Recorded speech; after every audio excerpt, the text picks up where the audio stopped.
Why, hello. I didn't see you there. Welcome back to MTG ASMR. I am back at it, picking up where we left off in the Forgotten Realms. I'm still playing with my black-white venturing deck. As a reminder, my rares are Vorpal Sword and Triumphant Adventurer. I also have lots of cool things like 2 copies of Power Word Kill, a great 2-mana removal spell. I have a +2 mace, a Delver's Torch, a pretty solid package of venturing cards. We are 2-1, though we nearly won our third game. We should have lost it for sure. But let's see if we can put together a nice string of wins, shall we? Okay, we are on the play.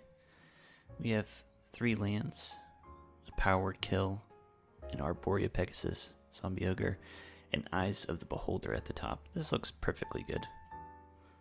We'll start off with an Evolving Wilds. Go ahead and activate it. And get a swamp.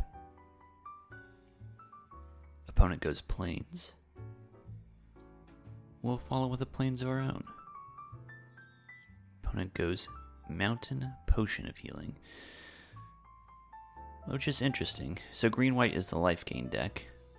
I think Potion of Healing is really only good in that deck, though of course you can play it anywhere. We drew a Gloomstalker, so we'll happily play that on turn 3. Opponent does nothing so far. Let's go ahead and crack in there. I could play my Pegasus, but the fact that they're holding up mana makes me nervous. They just take it. So we probably could have got away with it. That's fine. We'll go ahead and get our Skullport Merchant out there.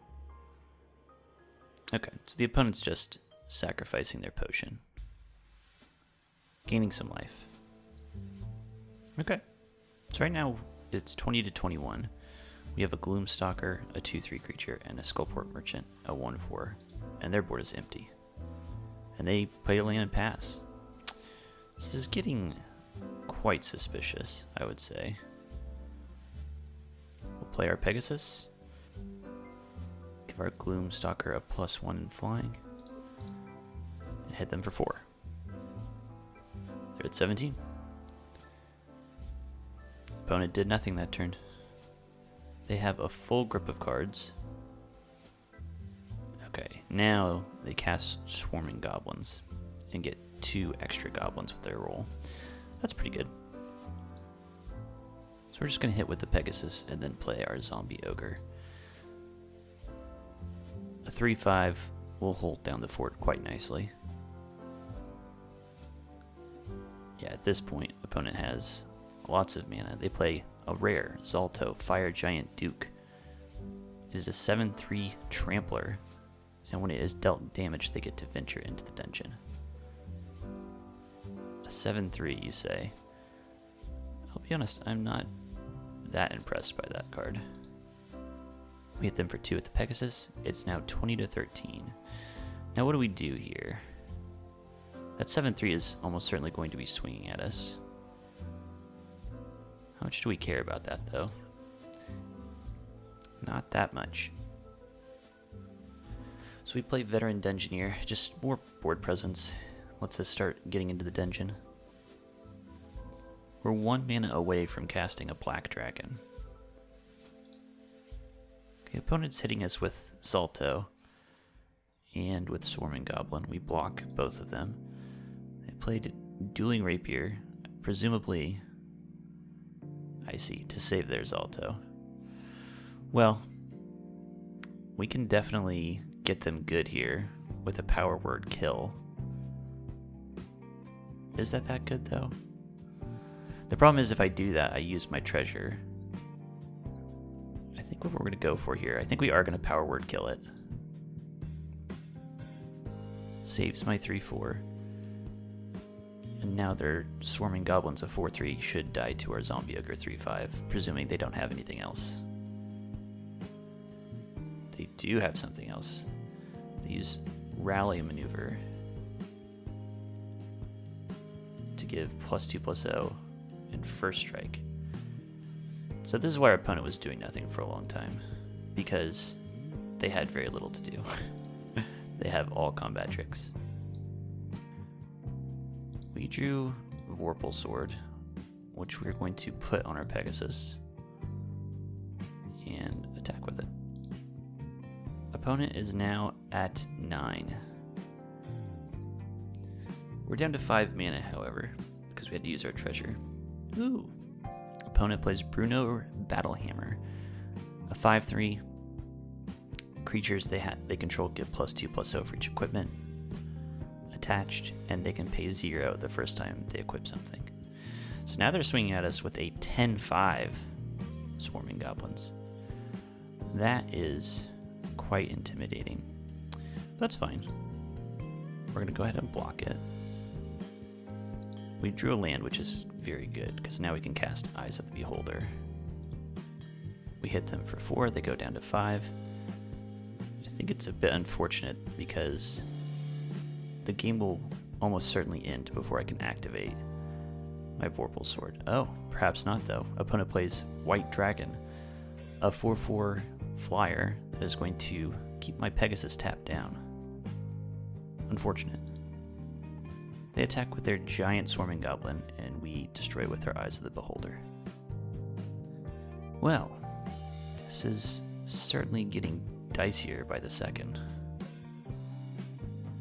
Maybe this game will end with me activating Vorpal Sword. Maybe I spoke too soon. I drew another land, so I'm only 1 mana away from cashing in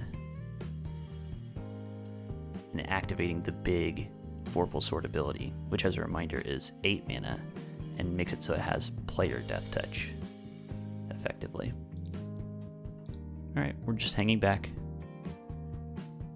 Wow. The opponent plays Devoted Paladin, which is going to give their dragon +1/+1 and vigilance. Excuse me, all of their creatures. So I'm about to get hit really hard. Do I just lose here? So we'll go ahead and block what we can, which is a 2/2 Goblin and the 6/4 Brunor. We'll use our Skullport Merchant to sacrifice our blocker and draw a card. Ooh, this is frustrating. We're now at 7 and they're at 5. We drew the land. We now have enough to activate the Vorpal Sword. Unfortunately, they do have a gigantic flying problem. So this turn we have to play Black Dragon, which is not bad. It comes into play in Acid Breath's Brunor. We're still looking down the barrel of some really brutal attacks though. They played, you see a pair of goblins giving their entire team +2/+0. I think that will likely kill us. And just to seal the deal, they play Cloister Gargoyle, which gives them another flying blocker.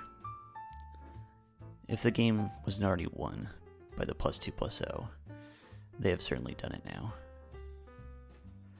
But just for fun, let's see how much we can block. We blocked enough to live with 1 health, but we drew nothing, and the game ends. So close. It definitely felt like they drew exactly the thing they needed to at each step of the way. I know I've spoken about this elsewhere, but I think this is why I can't get behind aggro decks in general, such as the one our opponent played. It depends so highly on just drawing the right things at the right times. And I know you could say that's always the case in Magic, but you feel it more in aggro because you have fewer options. On to the next game. We are now 2-2. We are 1 loss away from ending our run. This hand seems quite bad to me. We have 3 lands, Thieves' Tools, and our first creature comes at turn 5 with Zombie Ogre. That feels not good enough. I think we have to mulligan. This looks much better. Now we have 3 lands, a Delver's Torch, Triumphant Adventurer, and Lightfoot Rogue. We will happily take that. keep those 6, and probably lose this Eyes of the Beholder. Play a swamp and pass.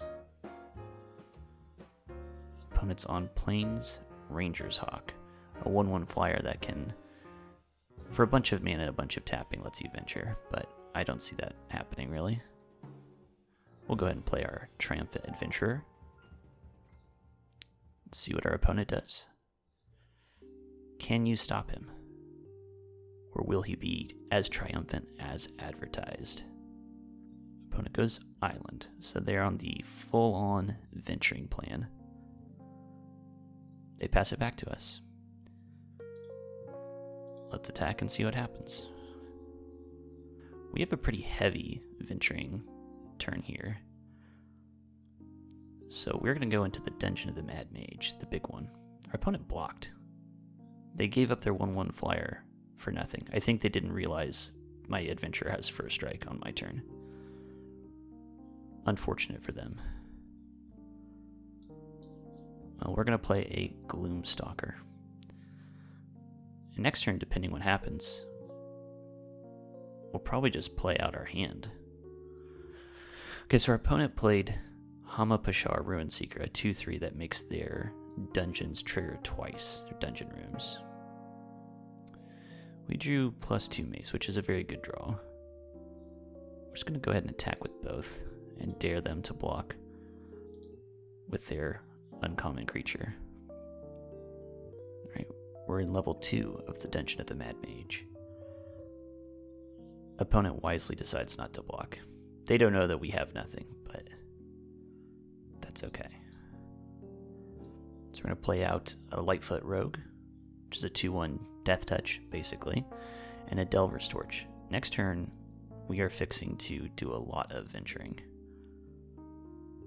Who's the real venture deck? Ooh, very good. They put Fly on Hamapashar and then they surrender. Okay. Well, that was a great draw for us.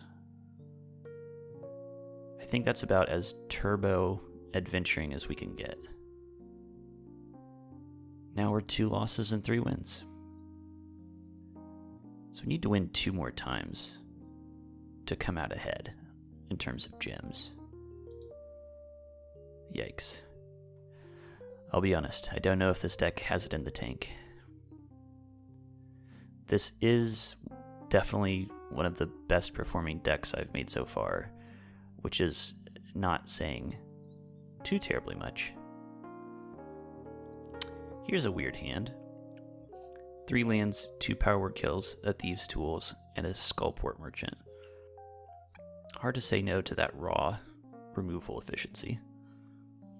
Opponent thinks for a while. They mulliganed.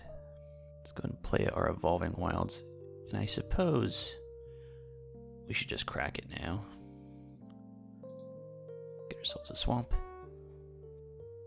Opponent plays Hall of the Storm Giants. Really a wild land. So it's a main land.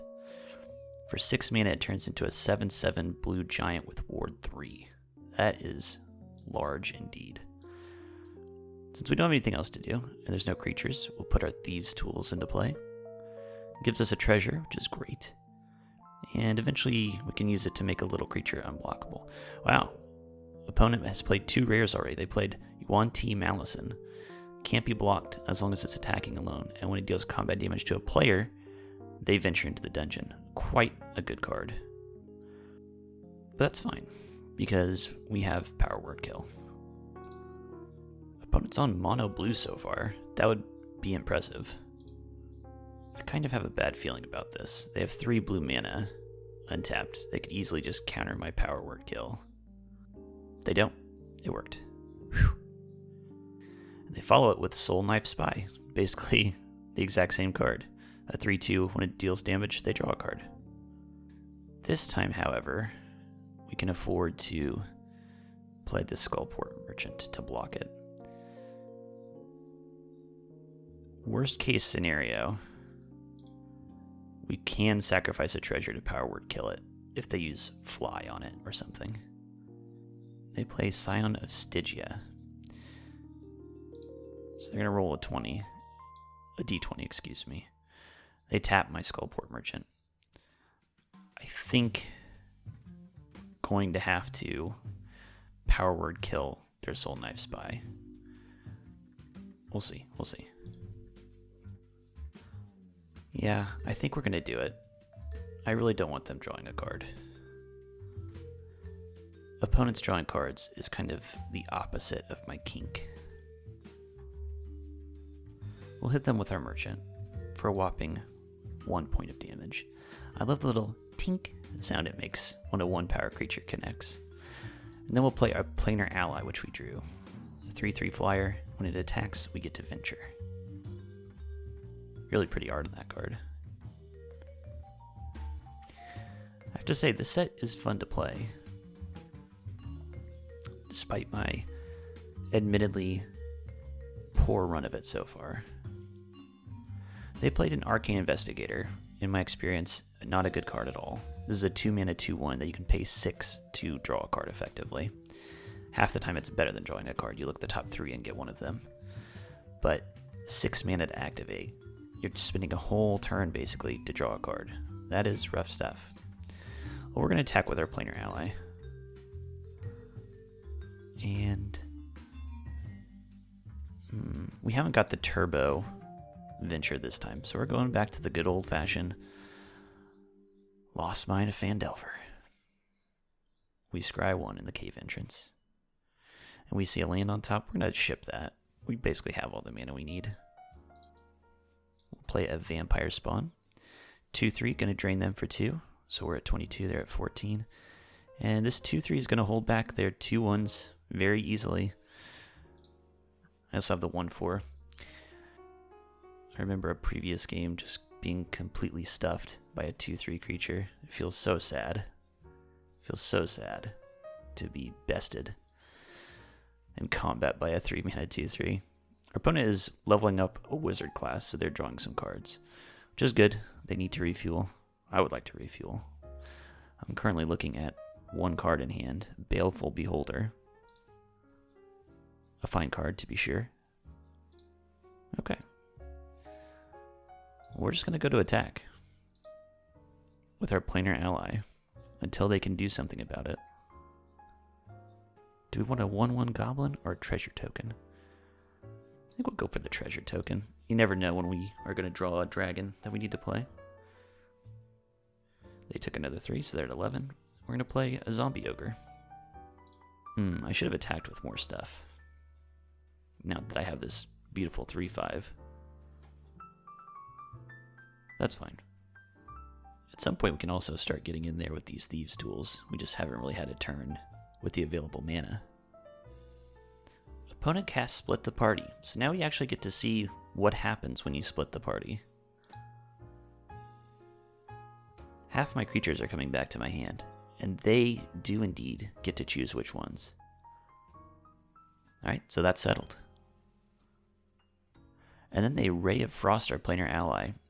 Things went from good to very mediocre very quickly. Again, that's okay. We'll recast our Skullport Merchant. Gives us another treasure.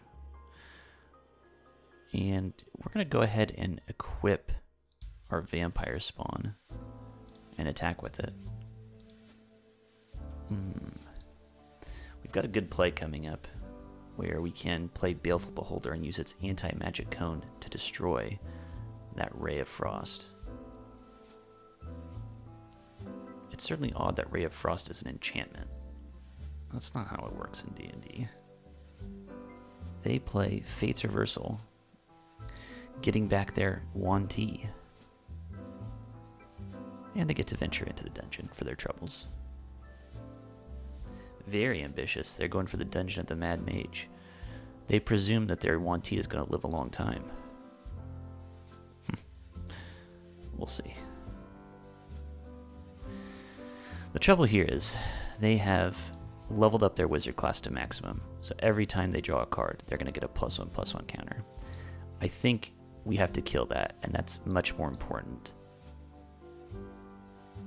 than the Ray of Frost, unfortunately.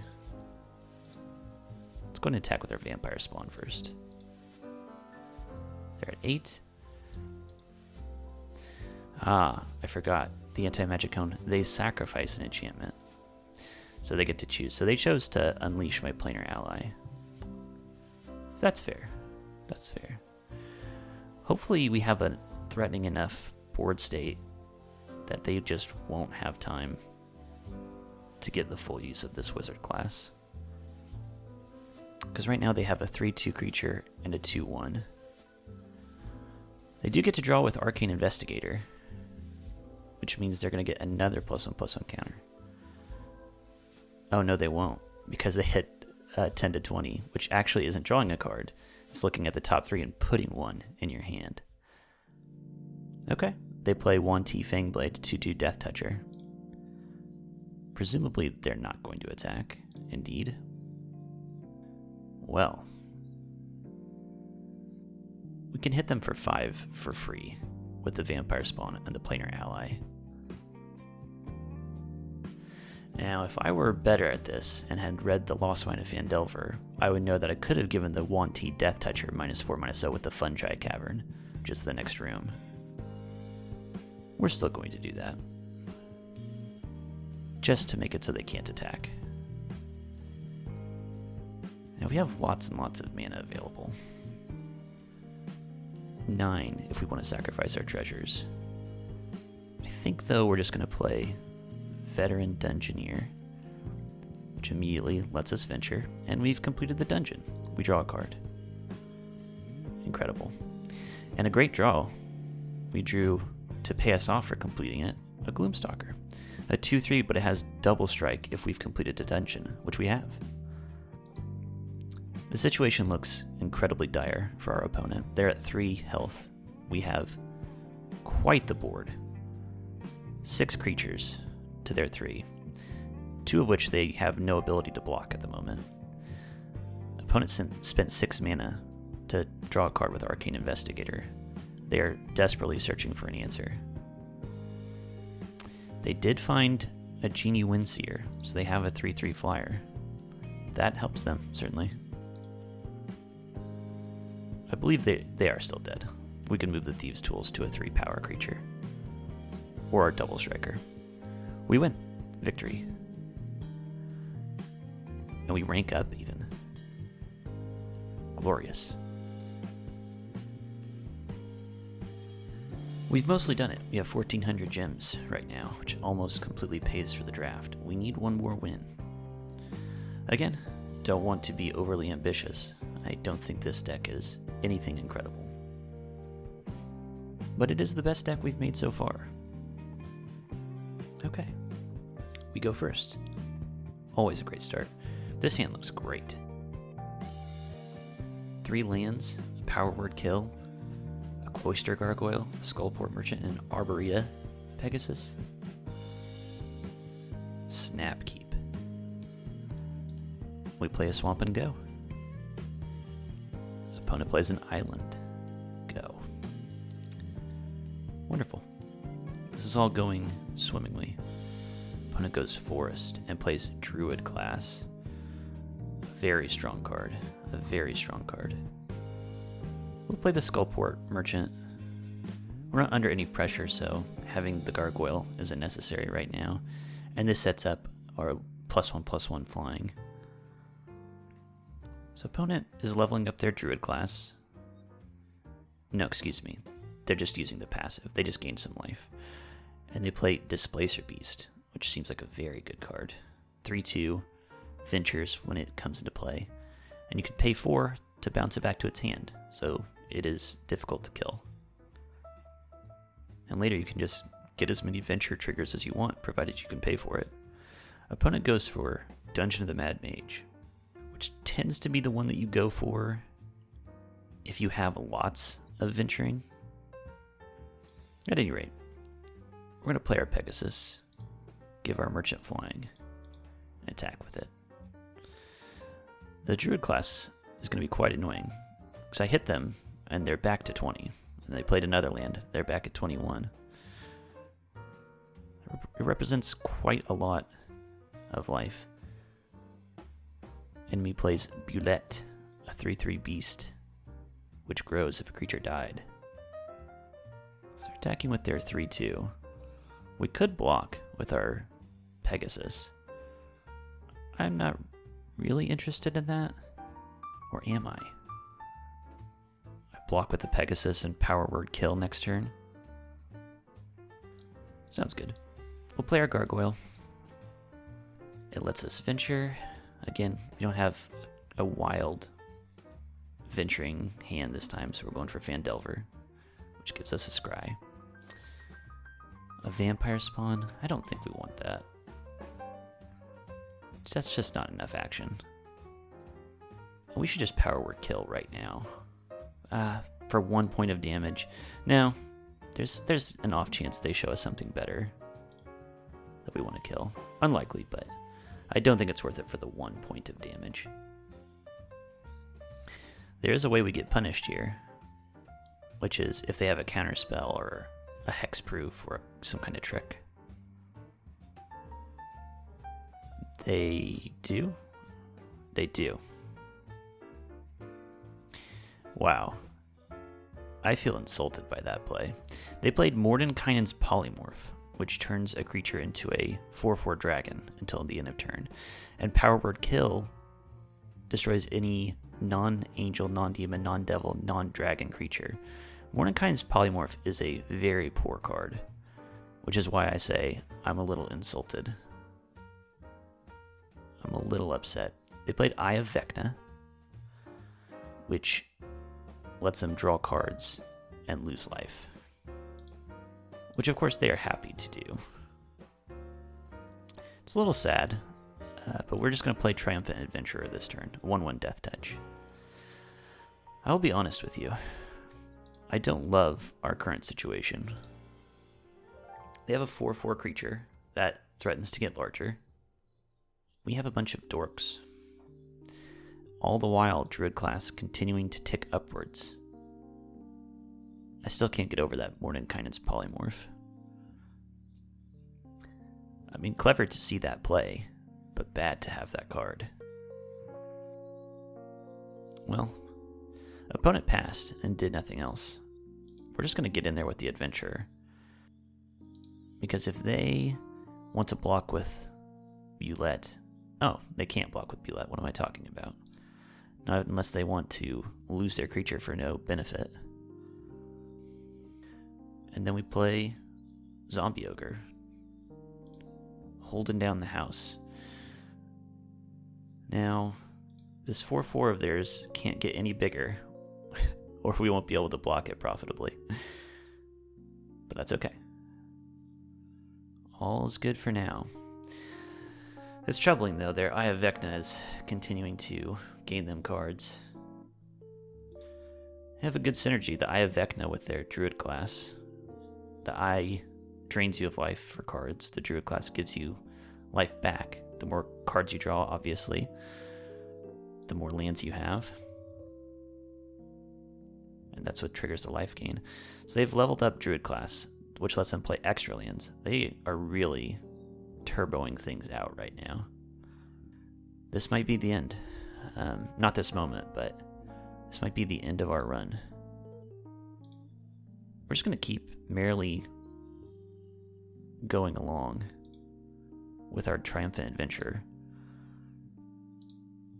We're almost done with this dungeon, which will draw us a card, but more importantly, it will unlock some of our other cards. Our Gargoyle will get quite the boost. Our opponent is offering a trade here. They're double blocking with their Basilisk and their Bulette. I don't know if they wanted to do that, because I ordered them such that the Basilisk died. The Bulette is -4/-0 because of the Fungi Cavern I just ventured into. Yeah, I don't think that's what they wanted to do. On the plus side,